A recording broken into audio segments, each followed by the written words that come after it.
Hi, my name is Dr. Ford, and how is your holiday season going? The sun is right in my face. Hold on. So I want to talk to you today quickly about, there's my sons, about holiday eating and how you can kind of ease into the holiday eating. I have a business where I meet with people day in and day out, and a lot of times during this season, there's so many different foods that we are typically eating. So I'm going to suggest that you find two, maybe three, let's go with three anchors in your day that really connect to your health. So that first one is going to be maybe water. Consistently have water intake. If you can connect to the first thing you have in the morning and the last thing before you fall asleep is water, that's going to help with digestion. Not coffee, not eggnog, not whatever holiday drink, really trying to find water. Second, try to find movement. Now, 10,000 steps a day you don't need. You need 4,000 to 7,000. 4,000 to 7,000 is actually really good for any sort of health.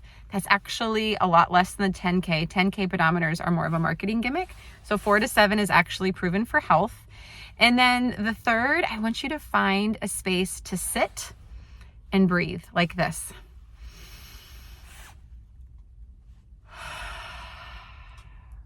And you do that, if you can, for at least 60 seconds, 5 minutes.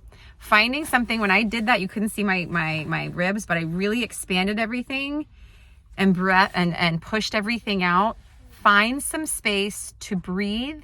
That will help the regulation of your nervous system. It activates the vagus nerve to hopefully trigger your parasympathetic, which is rest and digest, which when the holiday seasons are go, resting is key. And when people say, well, I don't have time, it's even more important that you do. So 3 anchors during the holiday season: water, what did I say? Movement and and rest. Water, movement, and rest. The movement does not have to be high intensity. 4,000 to 7,000 steps is ideal. Let me know if that helps. Subscribe and follow along.